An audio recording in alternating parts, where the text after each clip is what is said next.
allons-y avec la section 5.5, test d'hypothèse sur la différence entre deux proportions. Donc, dans la section 5.3, on a fait des tests d'hypothèse sur la différence entre deux moyennes, et on s'est rendu compte qu'avec beaucoup de variables, on était capable d'aller chercher un test hypothèse sur cette différence-là. Ici, on va faire la même chose, mais avec des proportions. Donc, il va falloir commencer par définir des variables. Ensuite de ça, on pourra définir quels sont les types de tests qu'on peut faire, et on pourra faire des exemples pour bien voir, bien saisir qu'est-ce que c'est le test hypothèse sur la différence entre deux proportions. Donc, on y va premièrement avec nos variables. Les variables, ici, comme on parle de proportion, on va avoir besoin de pi, on va avoir besoin de p, et pour trouver P, ben nécessairement, on a besoin de la quantité totale de données qu'on avait et de la quantité totale de données qui correspondent à la caractéristique étudiée. Donc, on définit ces variables-là, je vais les définir un petit peu plus précisément juste après, puis ensuite de ça, on va voir quels sont les tests qu'on peut faire. Donc, pour la proportion réelle de notre population, selon le groupe qu'on est en train d'étudier, on va avoir pi1 pour le groupe 1, pi2 pour le groupe 2. Ça se tient bien. Pour la taille totale des échantillons, l'échantillon du groupe 1 va être identifié par N1, l'échantillon du groupe 2 par N2. Le nombre de personnes qui respectent les caractéristiques qu'on est en train d'étudier, ce seront donnés par X1 pour le groupe 1, X2 pour le groupe 2, et de cette façon-là, ben, on va pouvoir trouver les proportions dans l'échantillon pour le groupe 1 avec P1, on va faire X1 sur N1, et pour le groupe 2, ce sera P2 en faisant X2 sur N2. Une fois que c'est fait, on peut construire la différence ou la moyenne là, de la différence entre nos proportions. Donc, on va aller chercher une moyenne pondérée entre P1 et P2. Évidemment, pondérée parce que P1 et P2 ne viennent pas de la même quantité de données. Donc, il va falloir pondérer tout ça.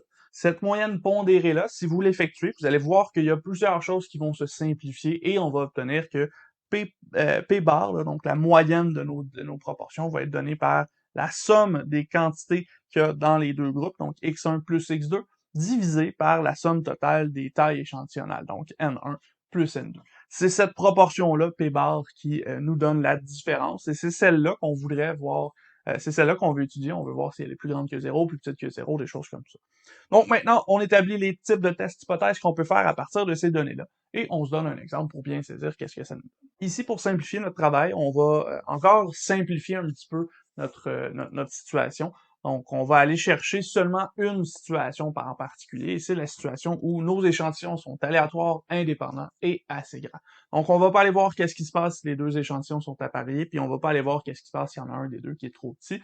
On s'intéresse pas à ça, nous on va y aller directement avec le cas de base où les deux échantillons sont aléatoires, indépendants et assez grands. À ce moment-là, avec les notations qu'on s'est données, on va devoir quand même vérifier certaines conditions. Il va falloir vérifier notamment que N1 est plus grand ou égal à 30, que N2 est plus grand ou égal à 30, donc finalement que les deux échantillons sont assez grands, et il va falloir vérifier que N1P1 est plus grand ou égal à 5, N2P2 plus grand ou égal à 5, puis finalement N1 fois 1 moins P1 plus grand ou égal à 5, et N2 fois 1 moins P2 plus grand ou égal à 5 également. Donc, de cette façon-là, avec ces conditions remplies-là, on pourra utiliser notre test hypothèse, et ce test hypothèse-là sera construit de la façon suivante. On va avoir toujours la même hypothèse nulle, encore une fois, et cette hypothèse-là, ce sera que H1 moins H2 est égal à 0. En d'autres termes, H1 est égal à H2. Donc, il n'y a aucune différence entre les deux proportions qu'on est en train d'étudier. Ensuite, on va pouvoir construire notre hypothèse alternative selon l'une des trois formes suivantes. On va voir que pi1 moins pi2 est plus petite que 0, donc pi1 plus petite que pi2. On va aussi avoir pi1 moins pi2 plus grand que 0, donc pi1 plus grand que pi2, et finalement, pi1 moins pi2 différent de 0, donc pi1 est différent tout simplement de pi2. On n'a pas d'informations supplémentaires par rapport à ça. Une fois que les hypothèses seront formées, ben, il va falloir qu'on se donne la bonne statistique à les calculer, et là, encore une fois, cette statistique-là, je vous la donne. Je vous demande pas de savoir d'où est-ce qu'elle vient, je vous demande seulement d'être capable de l'appliquer pour les tests d'hypothèses qu'on est en train de faire. Donc, dans ce cas-ci, notre statistique Z sera donnée par la différence entre nos deux moyennes, entre nos deux proportions plutôt, P1 moins P2, divisé par la proportion moyenne, donc P bar fois 1 moins P bar, fois 1 sur N1 plus 1 sur N2. Donc, avec cette statistique-là, on va pouvoir aller vérifier si on a à rejeter H0, et on pourra décider qu'est-ce qui se passe entre les deux proportions qui nous intéressent. Donc, ceci étant dit, on a toutes les informations supplémentaires que ça nous prenait pour construire notre test hypothèse sur la différence entre deux proportions.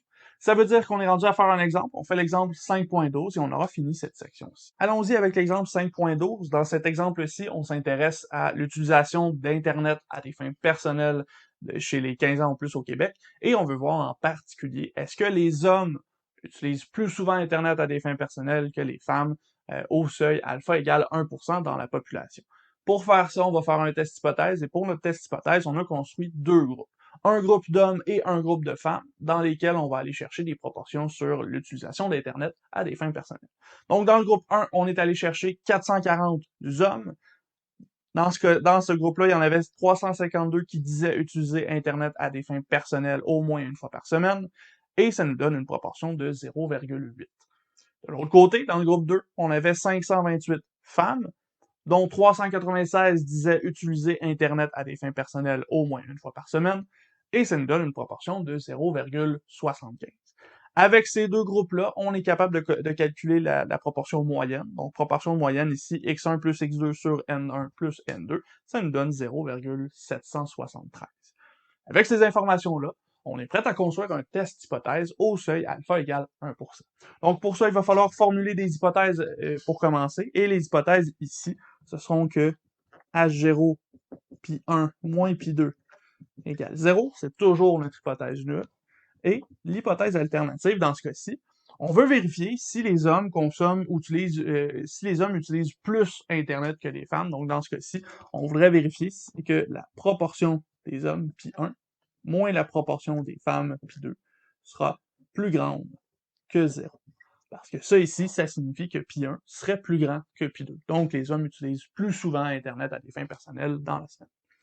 Avec ça ici, on a un seuil alpha qui est donné dans le problème. On voulait avoir 1%, donc 0,01. Doit vérifier les conditions avant d'aller plus loin. Ici, comme N1 égale 440, qui est plus grand ou égal à 30, ça c'est déjà complété. Et N2 qui est égal à 528, plus grand ou égal à 30 aussi. Donc on a deux échantillons qui sont de suffisamment grande taille. On va aller voir N1P1 maintenant. N1P1, dans ce cas-ci, 440 fois 0,8, ça va nous donner 352, qui est plus grand ou égal à 5. Donc ça, c'est le X qu'on avait juste au-dessus. Si on va voir N1 fois 1 moins P1 maintenant, ici, on va aller chercher la différence entre 440 et 352, donc 88, qui est aussi plus grand ou égal à 5. De l'autre côté, N2P2, ici, ça correspond à 396, qui est aussi plus grand ou égal à 5. Et finalement, N2 fois 1 moins P2, ça nous donne encore la différence, donc 132, qui est plus grand ou égal à 5 également. Donc, mes conditions sont remplies partout. J'ai les tailles qui sont suffisamment grandes, j'ai mes probabilités, mes proportions qui sont suffisamment grandes aussi. Ça veut dire que je vais pouvoir utiliser mon test de la loi normale avec la statistique qu'on s'était donnée. Il nous reste quand même à aller déterminer c'est quoi la valeur critique de notre problème. On va devoir déterminer la règle de décision et ensuite calculer cette statistique-ci. Au point de vue de la valeur critique ici, on sait que alpha égale 0,01. Donc, Z alpha, ici, ce sera Z 0,01. Cette valeur-là, on la trouve dans notre table de la loi normale à 2,33. Et pourquoi est-ce que je vais chercher Z alpha? Parce que ici, notre deuxième hypothèse, H1, nous donne un test unilatéral à droite. On se souvient que H1 moins pi 1 moins pi 2 était plus grand que 0 pour l'hypothèse H1. Donc, on a ici besoin d'aller chercher Z alpha. Commencer avec cette valeur-là, on peut donner la règle de décision. Ici, on rejette H0 si Z est plus grand que 2,33. Encore une fois, comme on a un test unilatéral à droite, on va utiliser cette règle de décision-ci. Et on est rendu maintenant à aller calculer notre statistique. Donc, calcul de la statistique ici, on se souvient que Z est égal à P1 moins P2, divisé par la racine de P bar fois 1 moins P bar fois 1 sur N1 plus 1 sur N2. Ici, j'ai clairement surestimé ma capacité à écrire petit. Donc, on va prendre plus d'espace. Ce sera égal à quoi ici? P1 moins P2. P1, c'était quoi? C'était la probabilité des hommes, donc 0,8. P2, la probabilité des femmes, donc 0,75. On divise par P chapeau, P bar plutôt, c'était 0,773 fois 1 moins P chapeau qui donne 0,227 fois 1 sur N1. N1, c'était la taille de l'échantillon des hommes, donc 440, et N2, c'était la taille de l'échantillon des filles, donc 528. On n'oublie pas de fermer notre racine, et ici, ça nous donne environ 1,85. Donc, faites le calcul, vous devriez obtenir 1,85 pour cette statistique-ci. À ce moment-là, on peut prendre notre décision pour de vrai ici. Et là, ici, notre règle de décision, c'était de rejeter si z était plus grand que 2,33. Et là, z est égal à 1,85. Donc, comme z égale 1,85, qui est plus petit que 2,33, qui est notre z alpha, on ne rejette pas H0 au seuil alpha égale 1%. En d'autres termes, ce que ça veut dire, c'est que les hommes n'utilisent pas Internet plus que les femmes à des fins personnelles. Donc, statistiquement, avec le test hypothèse qu'on vient de faire, on ne peut pas conclure que les hommes utilisent plus souvent Internet à des fins personnelles dans une semaine. Du point de vue de nos probabilités, avoir une moyenne de 0,80 ou une moyenne de 0,75, plutôt une proportion ici, c'est statistiquement identique ou statistiquement trop similaire pour pouvoir dire qu'il y a une différence significative. Donc, on peut conclure que, en effet, là, les hommes et les femmes utilisent Internet de façon à peu près égale au point de vue de nos fins personnelles dans une semaine.